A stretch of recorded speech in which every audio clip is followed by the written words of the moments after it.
Évidemment, il y a encore de nombreux défis à relever pour la commission scolaire, je dirais aussi pour l'ensemble des commissions scolaires, mais notamment pour nous. C'est d'abord et avant tout la diplomation de nos élèves. Je dirais avec une emphase sur les garçons, parce qu'on diplôme un garçon sur deux, ce qui est très peu.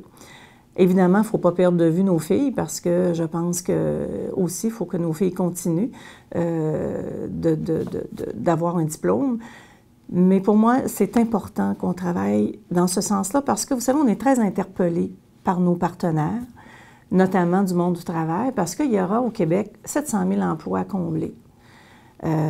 Évidemment, dans quelques années, on parle de 2 retraités pour un travailleur, donc ça ne sera pas évident de trouver du personnel pour combler tous ces emplois-là. Donc, c'est important qu'on diplôme nos jeunes. En même temps, nous, comme commission scolaire, on dit oui, c'est important de répondre à l'adéquation marché, à l'adéquation du marché pour le travail, mais en même temps, il faut aussi que nos élèves puissent aller chercher un diplôme qui correspond un diplôme qui correspond à leurs intérêts. Et ça aussi, c'est important. Et c'est pour ça qu'au-delà de la diplomation, il faut aussi développer ou amener nos élèves à bien connaître tout ce qui est possible sur le marché du travail. Parce que souvent, nos jeunes, savent que pompiers, policiers, enseignants, médecins, mais il y a beaucoup d'emplois fort intéressants que nos jeunes ne connaissent pas.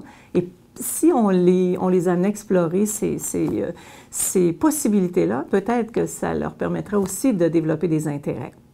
Donc, on a un bon défi là, c'est peut-être pour moi le plus important. Un autre défi, évidemment, dans un contexte où on va couper encore, on sait que ça a été annoncé, il y aura des coupures budgétaires, ça va être de composer avec ces coupures-là. Ça ne sera pas facile. Et tout en simplifiant aussi nos pratiques administratives, parce que ça aussi, c'est un objectif national d'avoir à simplifier les processus administratifs, à les rendre plus efficients, les rendre plus économiques. Alors, ça sera un autre défi. Un défi important, je vous disais que les personnes sont au cœur de l'actualisation de notre plan stratégique, ça va être de recruter du personnel compétent, avec un grand potentiel. On sait que dans quelques années, il y aura 2 retraités pour un travailleur. Déjà, c'est très difficile de recruter certaines catégories de personnel. Et je vous dirais que là, ça commence à toucher l'ensemble des catégories. Alors, ce sera un défi de continuer à recruter des gens qui ont un bon potentiel et qui sont compétents. Donc, la compétition sera encore plus forte. Ça, c'est un autre défi. Et je vous dirais qu'un dernier défi que je vois, c'est toute l'adaptation, développer des stratégies d'adaptation au changement.